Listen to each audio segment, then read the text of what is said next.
Israel ফিলিস্তিন পুরোদমে যুদ্ধ চলছে, আর এই যুদ্ধের সর্বশেষ আন্তর্জাতিক গুরুত্বপূর্ণ আপডেট সংবাদ জানিয়ে দিব। শুরুতেই শিরোনাম। গাজার সমর্থনে আমেরিকার ভাবমূর্তি মারাত্মকভাবে ক্ষুণ্ণ করেছে ইয়েমেন, বলছে হুথি। এরপর জানাবো উত্তেজনার মধ্যে এশিয়া প্যাসিফিকে বিশ্বের বৃহত্তম মহড়া শুরু, অংশ নিয়েছে ইসরায়েলও। তীব্র প্রতিক্রিয়া এবং প্রতিবাদ ফিলিস্তিনির। এদিকে রাশিয়ার সাথে সংঘর্ষে ইউক্রেন জয়ী হবে না, বললেন ডোনাল্ড ট্রাম্প। জানিয়ে দিব নির্বাচন নিয়ে প্রশ্ন তুলল যুক্তরাষ্ট্র, পাল্টা আঘাত পাকিস্তানের। এবং সর্বশেষ জানিয়ে দিব বিতর্কে পরাজয়, বাইডেনকে সরিয়ে দেবে ডেমোক্রেটরা। এতক্ষণ শুনছিলেন গুরুত্বপূর্ণ সংবাদ শিরোনাম, এখন জানিয়ে দিব বিস্তারিত। গাজার সমর্থনে আমেরিকার ভাবমূর্তি মারাত্মকভাবে ক্ষুণ্ণ করেছে ইয়েমেন, বলছে হুথি। ইয়েমেনের হুথি আনসারুল্লাহ আন্দোলনের নেতা আব্দুল মালেক আল হুথি বলেছেন, গাজা উপত্যকার সমর্থনে ইয়েমেনের নৌ অভিযানগুলো আমেরিকার ভাবমূর্তিকে মারাত্মকভাবে ক্ষুণ্ণ করেছে। তিনি গত রাতে টেলিভিশনে জাতির উদ্দেশ্যে দেওয়া এক ভাষণে এই মন্তব্য করেছেন। লোহিত সাগর থেকে মার্কিন বিমানবাহী রণতরী ইউএসএস আইজেনহাওয়ার প্রত্যাহার করে নেওয়ার কারণ হিসেবে তিনি ইয়েমেনের নৌ অভিযানগুলোর কথা উল্লেখ করেন। হুথি বলেন, বেশ কয়েকবার ক্ষেপণাস্ত্র হামলার শিকার হওয়ার পর পরাজয়ের বেশে আইজেনহাওয়ার লোহিত সাগর ত্যাগ করেছে। তিনি বলেন, সুয়েজ খালের দিকে পালিয়ে যাওয়ার আগে ইয়েমেনের ক্ষেপণাস্ত্র হামলায় ওই মার্কিন বিমানবাহী রণতরীর ক্ষতি হয়েছে। ইয়েমেনের এই বিপ্লবী নেতা হুঁশিয়ারি উচ্চারণ করে বলেছেন, আইজেনহাওয়ারের মতো অন্য কোনো রণতরী লোহিত সাগরে প্রবেশ করা মাত্র আবার আমাদের হামলার শিকার হবে। হুথি বলেন, গত ৯ মাস ধরে গাজা উপত্যকার উপর ভয়াবহ গণহত্যা ও পাশবিকতা চালিয়েও ঘোষিত কোনো লক্ষ্য অর্জন করতে পারেনি ইসরায়েল। নিজেদের পরাজয়ের কথা এখন ইহুদিবাদী কর্মকর্তাদের ফসকে বেরিয়ে যাচ্ছে বলে তিনি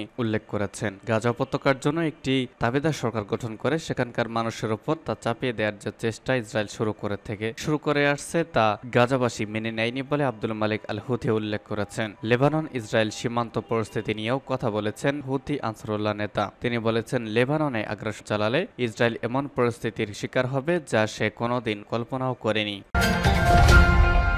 উত্তেজনার মধ্যেই এশিয়া প্যাসিফিকে বিশ্বের বৃহত্তম মহড়া শুরু, অংশ নিয়েছে ইসরায়েলও। ক্রমবর্ধমান উত্তেজনার মধ্যেই এশিয়া প্যাসিফিকে বিশ্বের বৃহত্তম সমুদ্র মহড়া শুরু হয়েছে। যুক্তরাষ্ট্রের নেতৃত্বে 29টি দেশের 25,000-এর বেশি লোকের অংশগ্রহণে এই সামরিক মহড়া চলবে আগস্ট পর্যন্ত। চীন ও যুক্তরাষ্ট্রের মধ্যে ক্রমবর্ধমান প্রতিযোগিতার মধ্যে এই মহড়ার আয়োজন করা হয়েছে। রিম অব প্যাসিফিক নামে অভিহিত এই মহড়ার উদ্দেশ্য সম্পর্কে বলা হয়েছে, এটি অবৈধ, অবাধ ও উন্মুক্ত ইন্ডো প্যাসিফিক বিকাশের প্রস্তুতি বাড়ানো এবং বহুপক্ষীয় সম্পর্ক জোরদার করার জন্য করা হচ্ছে। এই মহড়া শুরু হয়েছিল 1971 সালে অস্ট্রেলিয়া, কানাডা ও যুক্তরাষ্ট্রের মধ্যে। তবে চলতি বছর মহড়ায় দক্ষিণ কোরিয়া, জাপান, ভারত ছাড়াও দক্ষিণ ও পূর্ব দক্ষিণ এশিয়া, লাতিন আমেরিকার দেশগুলো এবং 7টি ইউরোপিয়ান অংশ নিচ্ছে। ইসরায়েল ও এই মহড়ায় অংশ নিচ্ছে। গাজা যুদ্ধের প্রেক্ষাপটে ইসরায়েলের এই অংশগ্রহণের বিরুদ্ধে এই অঞ্চলের ফিলিস্তিনপন্থী গ্রুপগুলো প্রতিবাদ জানাচ্ছে। মহড়া 150টি বিমান, 40টি রণতরী, 3টি সাবমেরিন এবং 25,000-এর বেশি সদস্য অংশ নিয়েছে। চীনের সাথে এই অঞ্চলে উত্তেজনার প্রেক্ষাপটে এবারের মহড়াটি বিশেষ গুরুত্ব পাচ্ছে।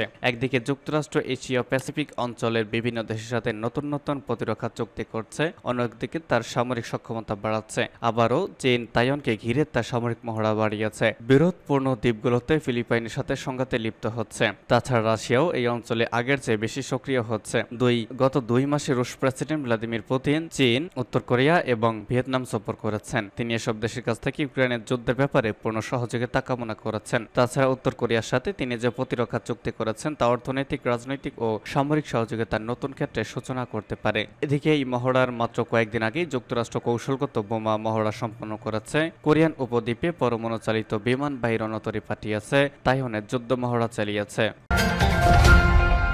রাশিয়ার সাথে সংঘর্ষে কিয়েভ জয়ী হবে না, বললেন ডোনাল্ড ট্রাম্প। সাবেক মার্কিন প্রেসিডেন্ট ডোনাল্ড ট্রাম্প বলেছেন, রাশিয়ার সাথে সংঘাতে কিয়েভ জয়ী হচ্ছে না। ট্রাম্প তার নির্বাচনী প্রতিদ্বন্দ্বিতার সাথে টেলিভিশন বিতর্কে বলেন, মার্কিন প্রেসিডেন্ট জো বাইডেন এই মুহূর্তে ইউক্রেন ও রাশিয়ার যুদ্ধ আমাদের অন্তত খারাপ অবস্থানে নিয়ে গেছে, কারণ ইউক্রেন যুদ্ধটিতে জয়ী হচ্ছে না। ট্রাম্প আরও দাবি করেছেন, রাশিয়া সম্পূর্ণ ইউক্রেন দখল করতে চলেছে। যুক্তরাষ্ট্রের প্রেসিডেন্ট নির্বাচন সামনে রেখে শেষ হলো বাইডেন ও ট্রাম্পের প্রথম টেলিভিশন বিতর্ক। এতে অংশ নিয়ে নিয়ে বর্তমান ও সাবেক প্রেসিডেন্ট বিভিন্ন ইস্যুতে একে অপরকে দোষলেন। বিতর্কে প্রেসিডেন্ট জো বাইডেনকে দায়ী করে সাবেক মার্কিন প্রেসিডেন্ট ডোনাল্ড ট্রাম্প বলেছেন, রাশিয়ার সঙ্গে যুদ্ধে কিয়েভ জয়ী হতে পারেনি।